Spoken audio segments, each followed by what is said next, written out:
Welcome to the channel Rex the German shepherd. आज की video बहुत अरसे बाद आ रही है क्योंकि मेरे ख्याल के मुताबिक मैंने हर टॉपिक कवर कर लिया हुआ है। हर टॉपिक की वीडियो मेरे चैनल पर पड़ी हुई है। तो मुझे कोई ऐसा टॉपिक मिलता नहीं है कि मैं खुद से बनाकर वीडियो अपलोड करता जाऊँ। तो क्योंकि ये मेरे चैनल का मकसद ये था ही नहीं कि मैं इससे अर्निंग करूं, या मेरे चैनल का ऐसा मकसद था ही नहीं कि मैं कोई फेम हासिल करूं। मैं सिर्फ लोगों की मदद करना चाहता था, हर टॉपिक को कवर करना चाहता था, वो मैंने कर लिया। तो अगर कोई टॉपिक रह गया हो तो आप मुझे बता दें, मैं कवर कर लेता हूँ। लेकिन मेरे लिस्ट के मुताबिक मैंने तमाम टॉपिक डॉग्स के बारे में, स्पेशली जर्मन शेफर्ड के बारे में कवर कर लिए हुए हैं। तो आज की वीडियो मैं इसलिए बनाने जा रहा हूँ कि मैं आपको रेक्स की लाइफ के बारे में बताऊंगा जो मेरे साथ गुजरी है।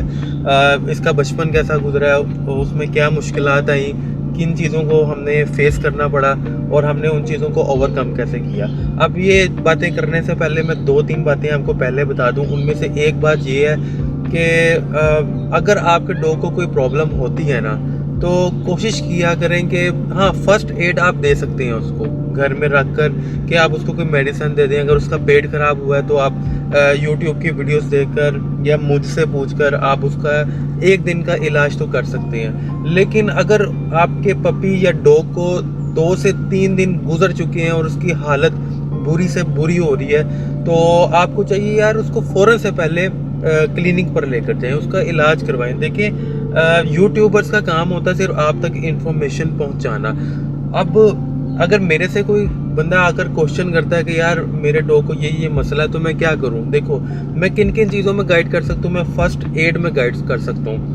मैं इस चीज़ में गाइड कर सकता हूं कि अगर आपके डॉग को फिजिकली कोई प्रॉब्लम आ रही है, उसकी बॉडी डेवलप नहीं हो रही, उसके हेयर्स का मसला आ रहा है, या छोटी मोटी चीज़ें आ रही हैं, तो मैं आपको गाइड कर सकता हूँ। अगर कोई सीरियस प्रॉब्लम होगी तो वो मैं आपको गाइड नहीं कर सकता, कोई भी नहीं गाइड कर सकता। और आपको भी चाहिए कि सीरियस प्रॉब्लम को घर में बिठाकर डॉग को इलाज मत करें। फ़ौरन से पहले उसको क्लिनिक पर लेकर जाएं, उसका इलाज करवाएं, रहम करें उसके ऊपर।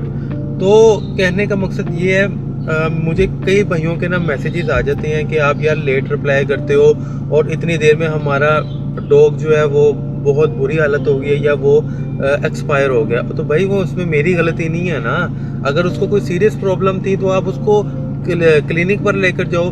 डॉक्टर्स किस लिए बैठे हुए हैं इतनी इतनी डिग्रीज लेकर, इतना तजर्बा हासिल करके?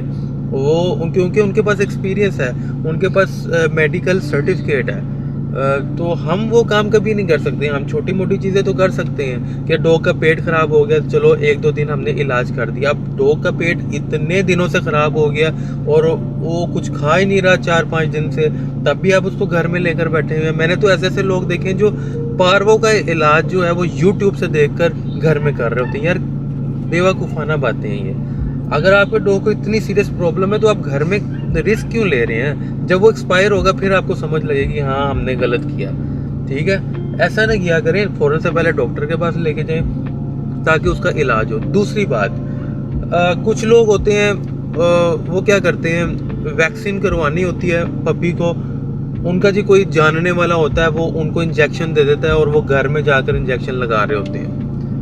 यार आप लोग 1000-1500 बचाने की खातिर ना डॉग के ऊपर भी जुल्म करते हैं और अपने जो 1000-1500 आप लोगों ने लगाए होते हैं ना वो भी ज़ाया कर रहे होते हैं। वैक्सीन जब भी करवानी है याद रखिएगा किसी ऑथेंटिक हॉस्पिटल से करवाएं, ऑथेंटिक डॉक्टर से करवाएं। और अगर मेरी रिकमेंडेशन हो तो आप किसी प्राइवेट क्लिनिक से करवाएं, लेकिन वो प्राइवेट क्लिनिक रजिस्टर्ड होना चाहिए। ठीक है, वो जो वैक्सीन लगा रहा है उसका स्टिकर कार्ड पे लगा होना चाहिए, वो आपको बना कर दे। और उसका जो क्लिनिक है उसकी स्टैंप अप्रूव्ड होनी चाहिए जब वो कार्ड पे स्टैंप लगाएगा। ये इन चीज़ों का ख्याल रखा करें। आप 500-1000 बचाने की खातिर पता नहीं क्या क्या लगवा रहे हैं अपने पपीज़ को, पानी लगवा रहे हैं, वो क्या पता आपको इंजेक्शन में क्या भर के दे देते हैं, वो लगा लेते हैं आकर। तो ऐसा ना किया करें, किसी ऑथेंटिक बंदे से ही काम करो। इतना प्यारा प्यारा आपने डॉग रखा होता है, इतना प्यारा पप्पी रखा होता है, कुछ पैसे बचाने की खातिर आप अपने डॉग पे, पप्पी पे जुल्म कर जाते हैं। देखिए मैं अपनी हर वीडियो में ये बात कहता हूँ कि ये एक एक्सपेंसिव शौक है, ये ऐसा शौक नहीं है कि आपने एक चीज़ घर में ले आए हैं, उसको रोटी सालन डाल रहे हैं, उसको जैसे मर्जी रख रहे हैं। नहीं, ये प्रॉपर टाइम टेकिंग शौक है और थोड़े पैसे आपके लगवाएगा ही लगवाएगा, ये बात याद रखिएगा। तीसरी बात कि आप ना कुछ भी बगैर सोचे समझे ना अपने पपी या डॉग को ना डाइट देना शुरू कर देते हैं। यार हम वो इंसान नहीं है, ठीक है।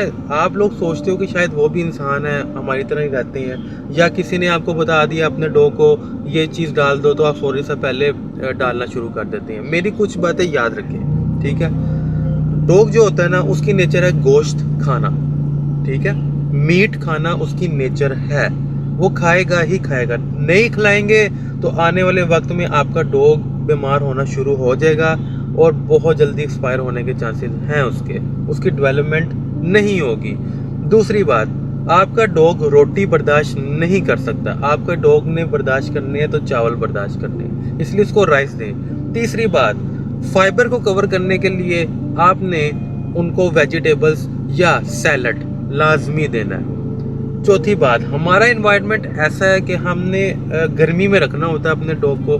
ये बर्फ़ में रहने वाले डॉग्स हैं, तो उसको कवर करने के लिए हम ठंडी चीज़ें, ठंडी ग़िज़ाएँ उनको देते हैं। उनमें क्या आ जाता है, सबसे पहले योगर्ट, दही लाजमी दिया करें गर्मियों में। सिंपल सी बातें हैं, आपको पता नहीं क्यों नहीं समझ लगती। आप फिर आके मुझसे क्वेश्चन कर रहे होते हैं कि रोटी डाल सकते हैं, दूध डाल सकते हैं, और भाई नहीं डालना, मैं फिर कह रहा हूँ नहीं डालना, ठीक है।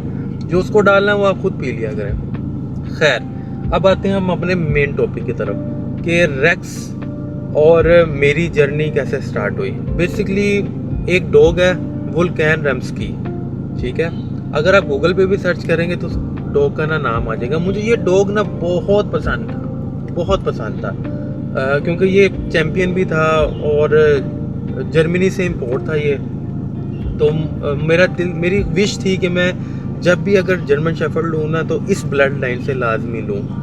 तो फिर करते करते मैंने पता किया, जो वुल्कैन का बच्चा था ना, वो उसका नाम था किंग। आप पेडिग्री पढ़ सकते हैं जाकर ना वहाँ पर। तो उसका बच्चा आगे से आया रेक्स, ठीक है। यानी कि रेक्स मेरे ज़हन में भी नहीं था, अभी तो दुनिया में पैदा भी नहीं हुआ था, लेकिन मैंने ये सोचा हुआ था कि इनकी नस्ल से मैंने एक डॉग लाजमी रखना है। तो फिर जब रेक्स आया तो ये बेसिकली किसी और सिटी में पैदा हुआ था। उसके बाद फिर इस सिटी में आया तो बहुत, क्योंकि ये जिसके पास था वो देना ही नहीं चाहता था। वो कहता था मैंने नहीं देना ये डॉग, किसी को भी नहीं देना, मैंने सिर्फ अपने पास रखना। मैंने बड़ी मुश्किल से रेफरेंस लड़ा के मैंने रेक्स को परचेज़ किया। तब ये था कोई आई थिंक 60 डेज़ का था, शायद 55 to 60 डेज़ का था। तो खैर मैंने उनसे छीन के ना ले आया, क्योंकि मेरा दिल आ गया होता रेक्स पे। तो फिर आहिस्ता आहिस्ता जब रेक्स की मैंने वैक्सीनेशंस करवाई, डिवॉर्मिंग करवाई, इसको मैंने ट्रेनिंग्स देना स्टार्ट की, अपने साथ अटैच करना स्टार्ट किया, तो मैंने रेक्स में एक चीज़ जानी कि यार नस्ल का बड़ा फ़र्क पड़ता है, ठीक है। वो कैसे? रेक्स के अंदर एक ऐसी क्वालिटी है कि यार ये इतना सोफिस्टिकेटेड डॉग है ना, मैं आपको बता नहीं सकता कि इसको ना कुछ सिखाने की ज़रूरत नहीं पड़ती, ठीक है। अब आप खुद देख सकते हैं मैं कब से वीडियो बना रहा हूँ। अब ये गाड़ी में बैठा हुआ ना, तो इसको पता मैं इस टाइम गाड़ी में बैठा हूँ, मैंने चीज़ों को नहीं छेड़ना, ठीक है। किस तरह से बैठना है, टिक के बैठना है, वरना दूसरे डॉग्स होते हैं वो गाड़ी में बैठाओ उनको उधम मचा देते हैं। मतलब ये मैं आपको एक एग्जांपल दे रहा हूँ, ये बहुत समझदार डॉग है। इसको मैं कभी भी किसी चीज़ के लिए ट्रेन नहीं करता, बस समझाता हूँ, ये समझ आता है खुद ही कि इधर नहीं जाना, मैं इसको मना करता हूँ, ये समझ आता है। ये मेरे एक्सप्रेशंस को पढ़ना जान गया हुआ है कि मैं कब गुस्से में हूँ, कब मैं इसको प्यार से बुला रहा हूँ, किस चीज़ से रोक रहा हूँ, किस चीज़ को करने को बोल रहा हूँ, ये समझना स्टार्ट हो जाता है। इसकी और मेरी बॉन्डिंग इतनी क्रिएट हो चुकी थी।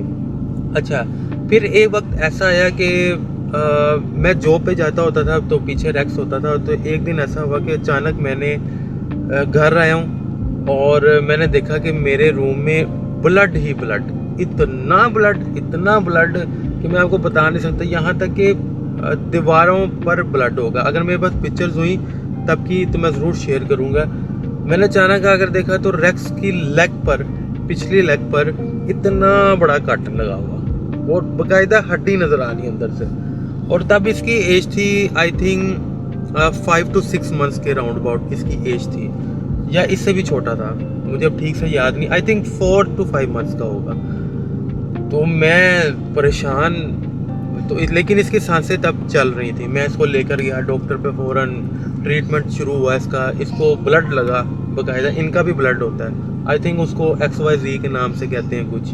तो ब्लड लगा, इसका इलाज चला प्रॉपर। ये बहुत वीक हो गया हुआ, तो डॉक्टर ने साफ कहा था कि यू आर लकी कि आपका डॉग अभी, आपका पपी अभी ज़िंदा है, वरना हमें नहीं समझ लग रही है ज़िंदा कैसे है। ये तो इसका ब्लड सारा निकल खाली हो गया भाई। और लिटरली ऐसी बात थी, जब मैं इसको उठा के लेके गया था ना, तो मेरे पूरे कपड़े ब्लड से शॉवर निकल रहा था बकायदा इसकी लग से। खैर, एक मसला ये आया था ज़िंदगी में, फिर मैंने इसकी केयर बहुत मज़ीद बढ़ा दी। मैं इतनी केयर करता था इसकी कि हर वक्त अपने साथ रखना, छोटी छोटी चीज़ें इसकी मैं देखता होता था कि इसको मसला ना आ जाए, ये ना हो जाए वो। फिर मेरा प्यार ना इसके लिए मज़ीद बढ़ता गया। अब डॉग की एक ऐसी नेचर, अगर आपका प्यार डॉग के लिए बढ़ता जाएगा तो उससे डबल प्यार डॉग का आपके लिए बढ़ता जाएगा। तो फिर उसके बाद मैंने ये सोचा हुआ था कि रेक्स को मैं कंपटीशन शो लाजमी खिलाऊंगा। लेकिन सॉरी, जो अगली बातें मैं आपको करने लगूँ ये आपको शायद हज़म ना हो या आपको बुरी लगे, लेकिन ये बात सच है, हकीकत है कि जो मुझे बाकी कंट्रीज़ का नहीं पता, लेकिन मैं पाकिस्तान की बात करता हूँ। पाकिस्तान के अंदर जो शोज़ होते हैं ना, वो बिल्कुल 2 नंबरी होती है उसमें। मैं आपको ये सच बता रहा हूँ, बड़ा अभी दबे अल्फाज रख के मैं बात कर रहा हूँ आपसे, ताकि किसी को ज़्यादा बुरी बात ना लग जाए मेरी। पता सबको ही है कि क्या चल रहा होता है शोज़ में।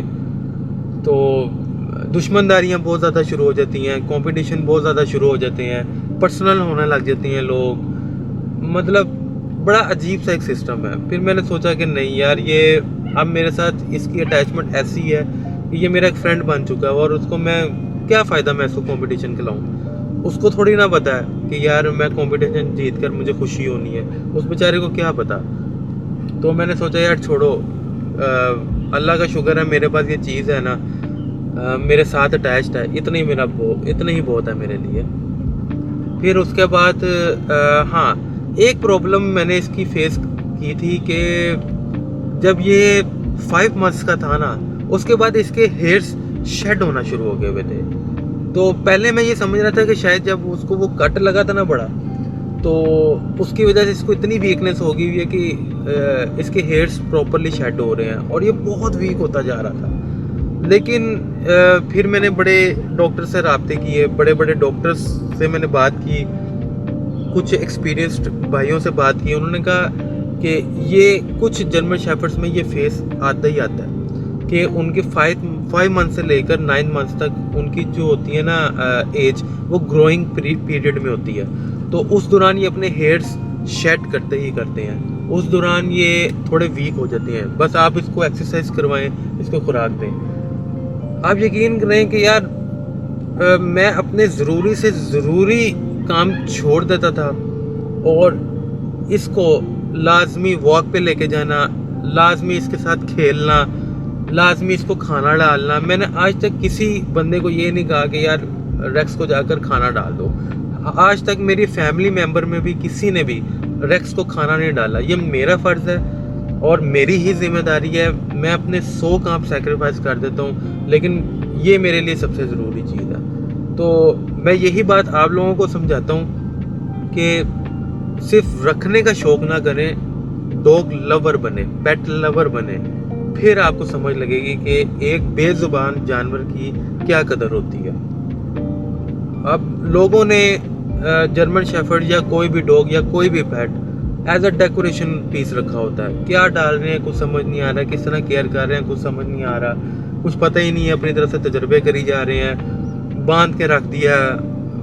पूरी ज़िंदगी डॉग को बांधा होता है, सिर्फ आधे घंटे के लिए वॉक कराने लेके जाते हैं, उसमें भी शौखियाँ मार रहे होते हैं दूसरों लोगों को दिखाने के लिए। जुल्म कर रहे हैं आप अपने पेट पे। तो मैं रेक्स के साथ जब भी प्ले करता हूँ, जब भी खेलता हूँ, मैं इसकी मर्ज़ी के मुताबिक खेलता हूँ, ना कि अपनी मर्ज़ी के मुताबिक इसको चला रहा होता हूँ। इसका दिल कर रहा होता है भागने का, तो मैं भी इसके साथ भागना स्टार्ट कर देता हूँ। इसका दिल कर रहा होता है बैठने का, तो मैं भी बैठ जाता हूँ। इसका दिल कर रहा होता है बॉल से प्ले करने का, तो मैं भी इसके साथ बॉल के साथ प्ले करना शुरू हो जाता हूँ। तो ये मज़ेदारी चीज़ें होती हैं। फिर वो मेरी बातें भी समझता है, जब मैं उसकी समझता हूँ ना तो फिर मेरी भी समझता है, उसकी और मेरी बॉन्डिंग ज़्यादा क्रिएट हो जाती है। आप बिलीव करेंगे मुझे कुछ और समझ नहीं आ रही होती, मैं रेक्स को गाड़ी में बैठाता हूँ, मैं लॉन्ग ड्राइव पे चला जाता हूँ, ठीक है, मज़े करता हूँ आराम से, तो रेक्स को भी मज़ा आता है। यही एक पेट लवर की निशानी होती है। अब जितने भी पेट लवर मेरी बात सुन रहे होंगे ना, वो मेरी बातों से एग्री करेंगे।